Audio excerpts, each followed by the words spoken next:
Hey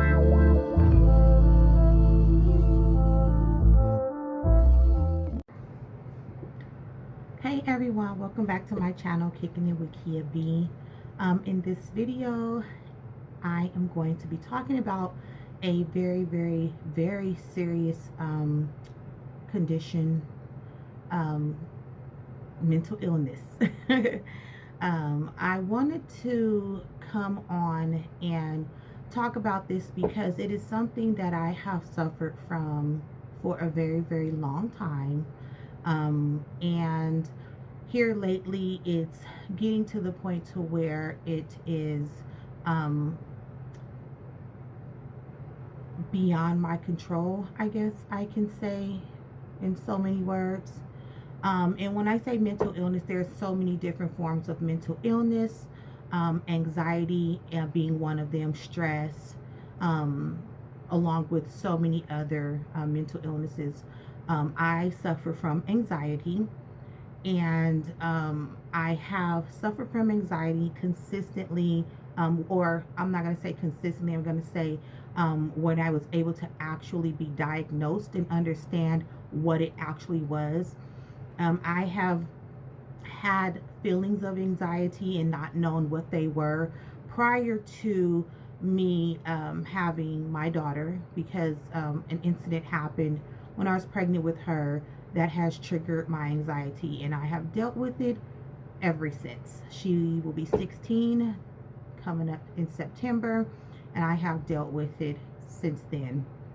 So I wanted to come and talk to you guys about it because it's something that is really to the point to where now I really am now having to seek help, like a therapist, because there are situations that are beyond my control, which in life there's just things that you have no control over that I'm not able to actually deal with without it causing me to be stressed out or have anxiety, panic attacks, and other things that come along with stress. So I just wanted to kind of come and share with you guys a little bit about me and a little bit about what I've been going through.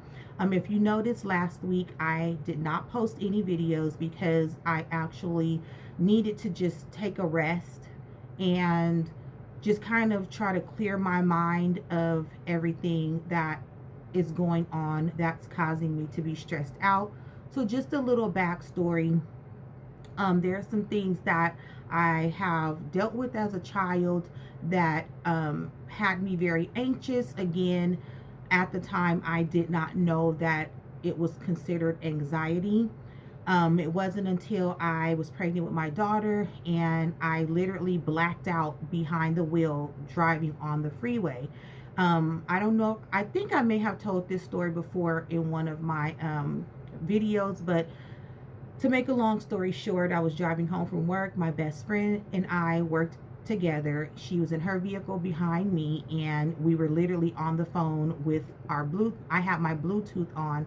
And if it was not for her screaming, because she was behind me, screaming my name, I don't know what would have happened. So I really thank God for her, and thank God that she was in the place that she was at the time that she was, because her screaming and me hearing her scream in my ear is what actually woke me up.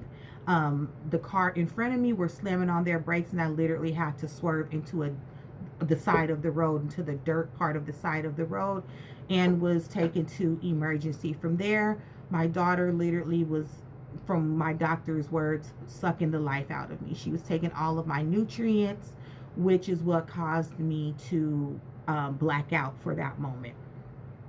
Due to that, I was taken off of driving.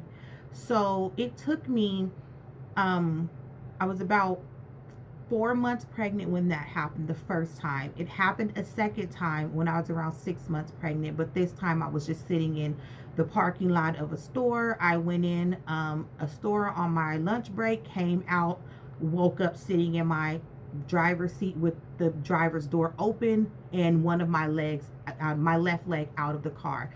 I don't remember walking back to the car, getting in the car. I just know that when I came to, no one bothered me, thank God. The town that I lived in was a pretty quiet area. It wasn't always a lot of people in and out, but maybe someone saw me and just thought maybe I was just resting. I don't know. I don't even know how long I was blacked out. But after that, my doctor took me off of driving, and I literally had to have a babysitter. Like, I could not be left alone. I had to be driven everywhere that I went. And even after my daughter was born, it took me a really long time to feel comfortable even driving. And to this day, almost 16 years later, I have anxiety when I am on a freeway. Some days are better than others. I try and take back roads if possible. I try to avoid the freeway as much as possible, especially certain freeways. There are certain freeways that causes my anxiety to heighten, or certain areas on these freeways that causes my anxiety to heighten even before I even approach them. It's like my mind knows that I'm going to that freeway, or to that area of the freeway, and I immediately start to feel my anxiety starting to come up. Um, at one point, I was able to control it. In my mind, I feel like I was able to actually control it, um, which I try to control it by avoiding things that I feel will stress me out or cause anxiety. Arguing, I try to avoid confrontation.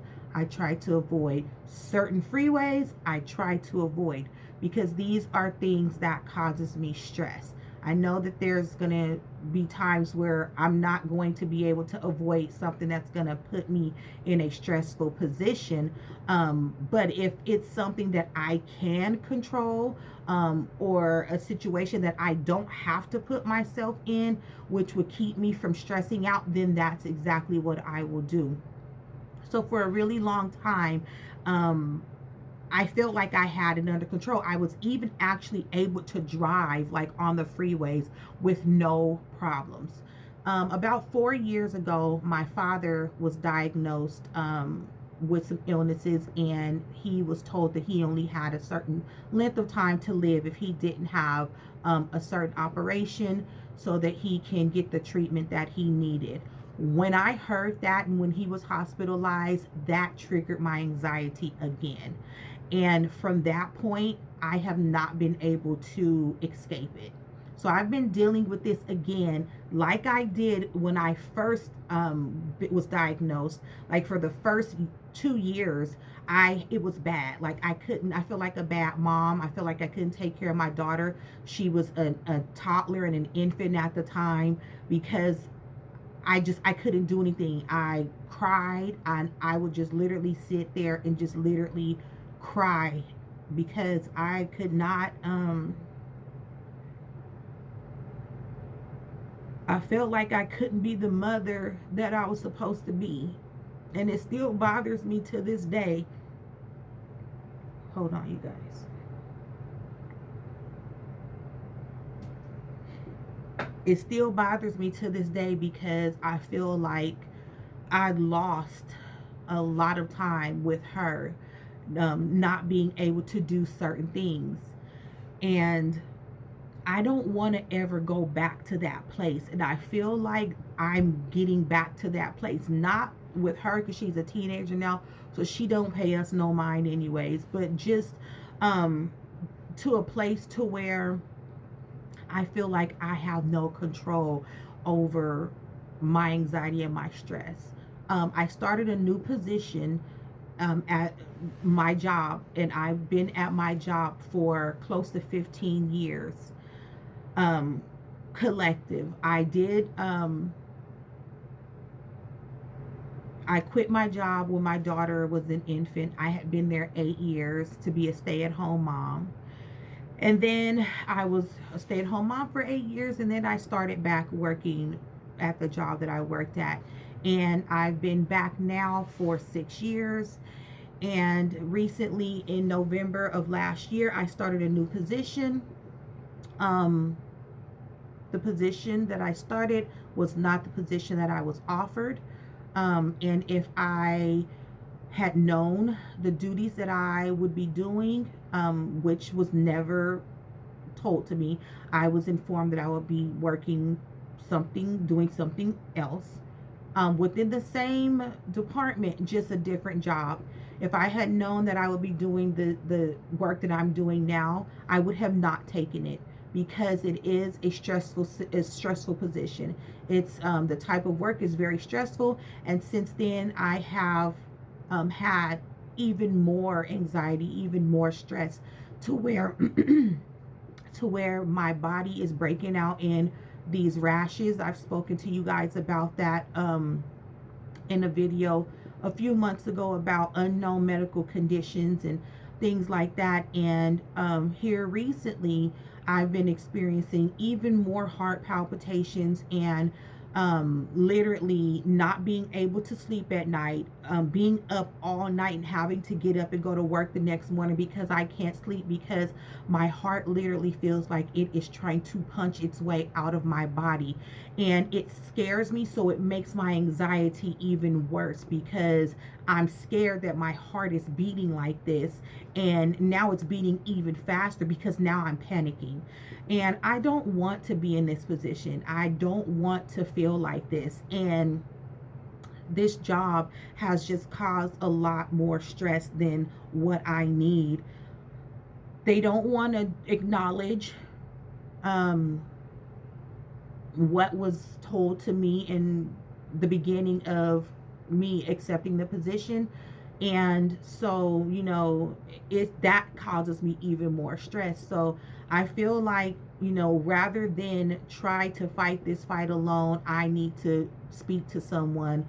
And I do have an appointment to speak with a therapist so that we can try and get to the bottom of how I can manage my stress and things like that. And I'm not going to lie, you guys, I don't want to be put on medication. I'm already on medication for migraine headaches, which is caused from stress as well, amongst other things. So it's just like my body is just really affecting me. I did not start having migraine headaches until 3 years after I had my daughter, which is the time that I was going through, the most heavy stress and anxiety.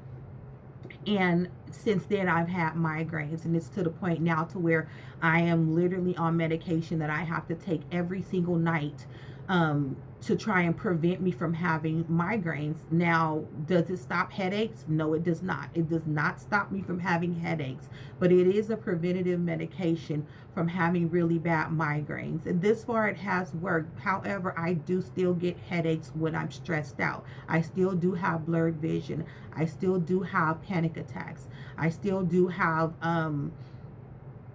just, heart palpitations, and I can't sleep at night, and I don't want to be in this position anymore. And doing YouTube has been an outlet for me. I try and do things to take my mind off of the stress of the day or whatever stressful situation that I'm in. And YouTube has really, really, really been an outlet for me. And that's why I chose to start doing makeup videos and coming on here and doing different videos, because it actually helps me and takes my mind off of whatever stress I am going through at that moment. And it is only for a brief moment, with filming the videos and then editing the videos and uploading the videos. That's a few hours worth of work that I'm doing, to where I don't have to stress, and it's something that I enjoy doing. So I've noticed that things that I enjoy doing keeps my mind away from the stress of whatever it is that I'm going through at that moment, on that day, at that time. So I just wanted to really say that I really appreciate all of you all that have subscribed to my channel. You guys don't know what it really means to me to see that there are people out there that are interested in seeing what I have going on over here. And I just want to let you guys know the reason why it means so much to me is because seeing your support gives me the drive to continue to make the videos, regardless of how many views, how many likes, how many subscribers. This is something that I'm doing because it helps me. It helps me to escape what I'm going through at that moment, at that time, along with other things that I like to do to try and get my mind off of just stress. I love to color. Coloring was an escape for me when my daughter was little, but now she's older and she doesn't color anymore. So I have purchased some coloring books. I have color pencils, and that is something that I have been diving into here lately to try and get myself in a better headspace and try and take my mind off of anything that's stressful or anything that will cause me anxiety. And again, it is only for a short moment, but it is very nice to be free of any mental illnesses or any anxiety or any thoughts that I don't want to think about at that very moment. It's very freeing. So it's something that I'm trying to do as often as possible.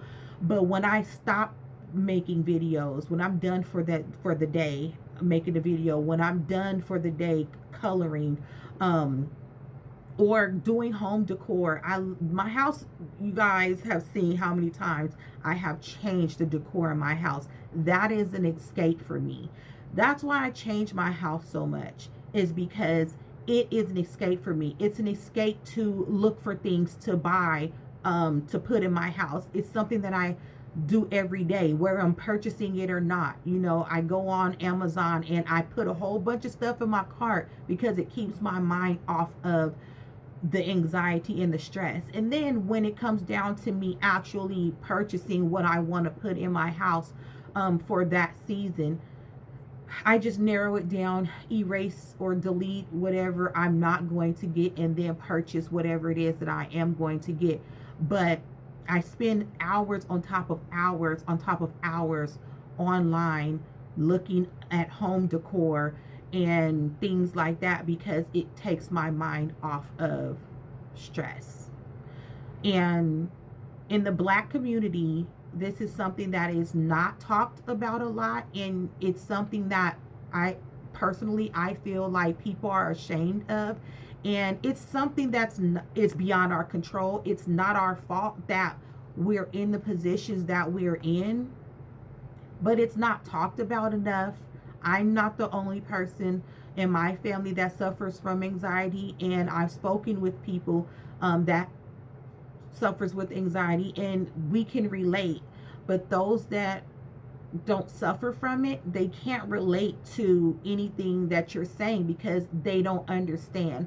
And that's another reason why I want to speak with like a therapist or something, because they're strangers to me. I don't know them, and I feel like I can openly speak about the things that I need to speak about that has stressed me out, or things that I cannot basically get over or let go of, or things that are bothering me in the moment at this point in time.